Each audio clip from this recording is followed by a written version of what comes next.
Welcome to Pete and Hannah's review show, What's Next? The show where we help you figure out what to watch next. I'm here with my great co-host, Hannah.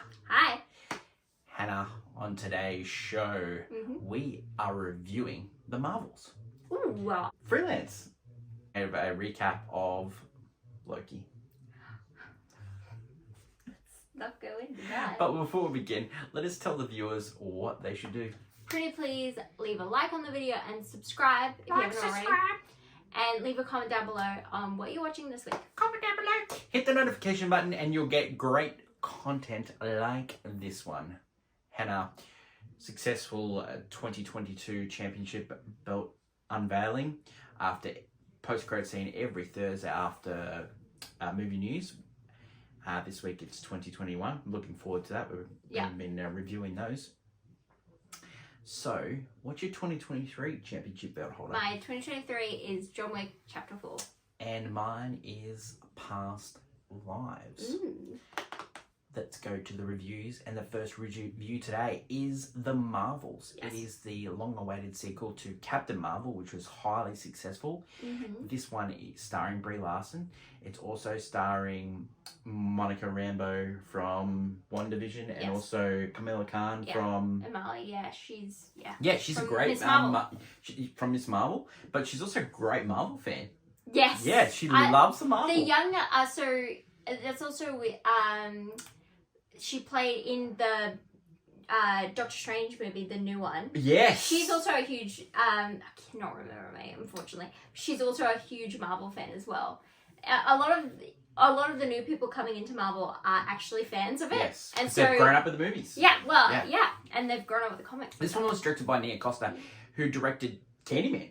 Yes. Yes. That was... Yeah, we liked that one. Yes. Yeah, so that was sort of like a sequel, reboot sort of thing. Yeah, that was highly successful, and I really enjoyed that one. The elevator pitch, you pick up after Miss Marvel.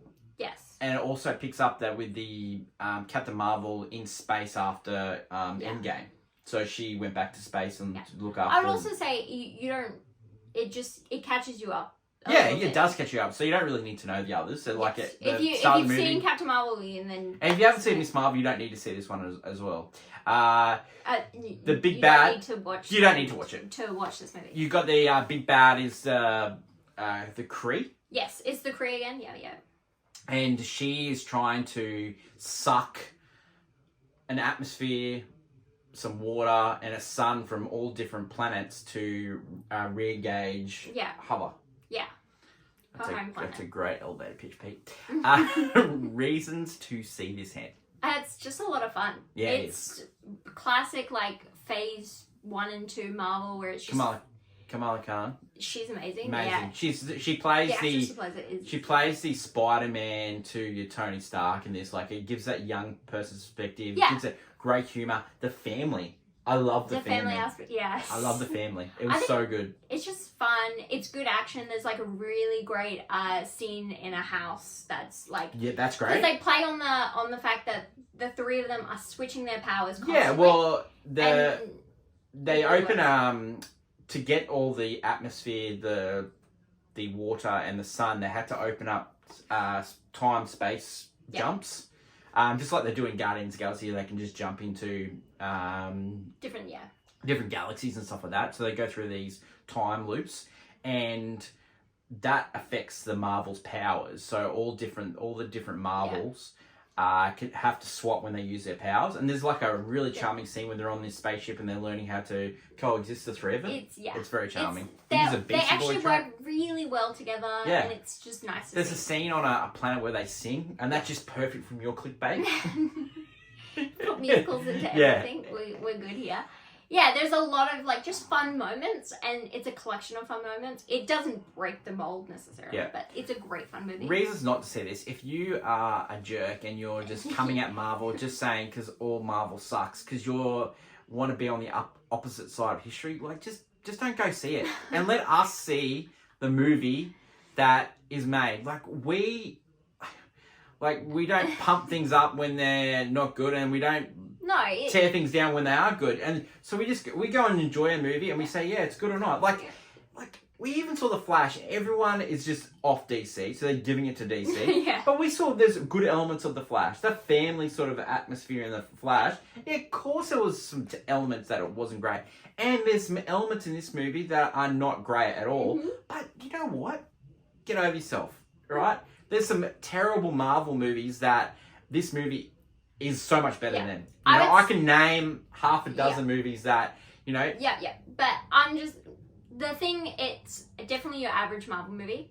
It's just... It's short, which kind of sucks because there's some heart in it that never gets really developed. And I would say the villain, while I loved the actress who's playing her, and I love the whole idea that she's trying to save her planet, the villain is very one note. Especially because it's like the classic almost villain ending. Well, Marvel villains are terrible. Yeah, there's only a few that have broken the mold of just being memorable. Yeah, and one was Loki. One was like no, but but some others as well. There's Thanos. Killmonger. Oh yeah, he was great. So he was great. I know he was a great villain, but Robert Redford was still. You know. Oh yes, yes, we love the Redford. Yes. Anyway, so just things like that. Just it's very your classic superhero movie by the numbers. Yeah. Should you watch or miss this one? It's I'd give it a different watch. And it's definitely a golf clap for me. Yeah, I think it's great. Go see it at the movies, have a fun time. Yeah. Don't expect much. And these people this is what we've been talking about all year with clickbait. Is don't worry about the box office because everyone's just giving it to this movie about its box office, and the fact that we know how much it cost to make. But you know what? There's another movie that cost a lot to make and has made actually less than this movie, and it's called Kills the Flower Moon. Yeah, and I was thinking you were going to bring this up. I heard the contentions that it's a different thing we're talking about. Yeah, this is highly recommended. But Kills the Flower Moon. Crap. Yeah, well, yes, but the critic and reception of that film is different because it's it's a critically acclaimed film, whereas Marvel is just Marvel. So. Blah blah blah blah blah. Marvel's is in cinemas now. Go see it. Ready for this movie? Golf clap. Next movie on our list is Freelance. Mm-hmm. Yeah. This movie stars John Cena and Alison Brie. Yeah. And it's the elevator pitch. It is a ex-Army Ranger, Special Forces guy. He's recovering injury. He's a lawyer. He's really doing it tough. He's so bored with his life. He's got, a kid. He's got a wife, and they're not happy with him either. Yep. He swears he's not going to go into battle again, but his friend who had started a mercenary sort of business, army for hire sort of thing, says, "Mate, I need you to look after this reporter in this." Yeah. Got this interview. Who used to be a great reporter, but now she's an entertainment reporter. Nothing wrong with entertainment reporters. Okay. And that is the elevator pitch. And there's quite good chemistry between Alison Brie and John Cena. Okay, yep. Yeah, reasons to see this movie. Reasons to see. I'm not really a fan of John Cena. But I thought he was great in this. And I really thought Alison Brie was great in this as well. Mm-hmm. And the highlight of this movie is the guy, the dictator. He is amazing. He's the white suit that he wears, and it's always freshly pressed. It never gets dirty. Yes. He got dirty, but then he gets clean again. How did he get clean? He got it washed on the rocks. I'm amazing. Yeah. He makes me laugh from this movie start to finish. Christian Slater's in this movie. He's probably a bit wasted, but a lot of people have said this movie is absolutely terrible, and I can see where they can say that. But I had an enjoyable time with this one. Yeah. It was a bit weird. He has a wife, and then there was a scene where he was flirting and stuff with Alison Brie, and he was trying not to. Yeah, it was tough, but okay. Reasons not to see him. Reasons not to see. Well, on the other hand, I don't believe in the chemistry, but all in all, it's just one of those chemistry's in the eye of the beholder, isn't it? Yes, it's kind of generic by the numbers. Guy has to save and rescue girl, and is it a lot like the Sandra Bullock one with Channing The Tatum? Lost City? Yeah. There's a few of these popping up now where it's just they get trapped in a jungle and they need to save it. I love. What was the other one of those? There's a movie coming out that's very similar called Argyle. Yes. Good call, Yes. actually. Good call. It's stuff like that. And John Cena, I think I loved his Was that written by Taylor Swift? performance. I don't know.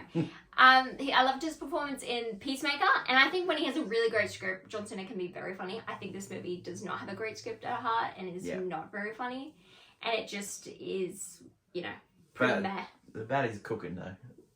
He's not even the baddie, because Well, even though he's a dictator that does stuff, Yeah, a you're dictator like, with a heart of gold. but he's a softie. I love those movies with a heart of gold, Pretty Woman. He's a softie. Prostitute with a heart Those of gold. guys are eviler. Like, it's kind of thing. Yeah. It's that kind of generic, by the numbers kind of thing. Should you watch or miss this one? I'd give it a miss. Yeah, wait till it streams. I think, if it's on a streaming service, I'd give it a watch. But, I probably wouldn't go see it at the movies. Rating for this one is probably, I played on my phone. Yeah, it's not terrible. Not terrible. But it's... That is Freelance. Yeah. Next one we're going to talk about is Loki Season 2, which is currently streaming on Disney+. Plus. I'm not going to give anything away, because just in case you haven't seen it. But... just a brief overview. Yeah, like the elevator pitch is, we pick up with the TVA sort of crumbling before our eyes, the timeline sort of crumbling because of what... The events in the last season. Shelby killed the man Sylvie, He Who Remains. Killed him. And then it just threw everything into chaos, and then Loki's sort of trying to clean it up. Reasons to see. It's an incredible season 2. Tom Hiddleston. Tom Hiddleston is great. Love the Owen Wilson. Everyone's performance in this is really good. Yeah. The writing is on point, which is kind of striking, considering because there are scenes where there is not that much action, even in this whole different showrunner in this one, isn't it? And Tom Hiddleston himself also had a part in making sure Loki's character. Well, so he's been doing it for 14 years. And and then so you have this, this really great banter. Everyone really works well together, and the story is constantly on the edge of the seat, trying to figure out what's going to happen next, how's it going to end. And while it's a very important series because it just will give you the insight on why something happens. What about Kiwi Kwan being added to the cast? I love that. He was good. He was funny, but also he was important to the movie, to the show. This is the reason not to see. I don't think you needed 6 episodes. I think you only needed maybe 3. On rewatch, no, you could. No, because the first one was good. I reckon the 5th one was good, and the 6th one. I think the reason 3 is like you're just speeding up the story. You kind of want to have this time with this character because when you eventually get to the end, you're like, this is like where this is good. Like this is what I need. I tell you what was really good. And you also have to love every character, so you need these 6 episodes. The interaction in episode 5 between Owen Wilson and Tom Hiddleston, amazing. Anything with him in it is amazing. Kiwi Kwan and Tom Hiddleston, so good. Tom Hiddleston, Kiwi Kwan with Tom Hiddleston. He's just mate, that was so good. And then the last episode with Jonathan Majors, wow, that scene. You can tell Marvel was struggling because should you watch or miss? Definitely watch. And rating for this? I think it's a banger. It's a banger. It's a banger. If for someone who did not like the first season. Another first season. Yeah, I was on there. I did not like the first true. season. And I watched this going, yeah, it's going to be alright. And then it blew my mind. I don't like giving plugs, but, if you are going to watch Loki, sit down with a bit of McDonald's. Yeah, classic. That is our reviews for today. Mm-hmm. Stick around for our post-credit scene, and we're going to tell you the answer for Can You Guess the Movie? Which that drops every Monday. Mm-hmm. We'll also drop on the social media feeds our 2021 championship belt holder this week. But if you stick around for the post-credit scene for movie news, it's in that as well. Hannah, anything else to add? I enjoyed the movies this week. Yes, we've got some great movies. Dropping Thursday will be movie news and clickbait. Hoo-ha. Until we catch up this Thursday with movie news and clickbait. That's Hannah. I'm Peter. It's bye for now.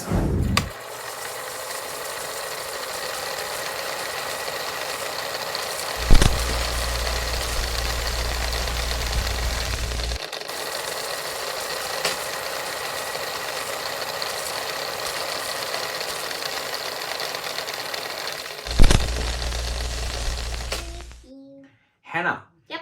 Can you guess the movie? The answer this week is Heat. Heat. No? Correct. Heat. Yeah. Don't forget, if you have any ideas on for further Can You Guess the Movies, just drop us a comment below. Thanks everyone for watching. Don't forget, movie news drops this Thursday. Until then, bye-bye. Bye.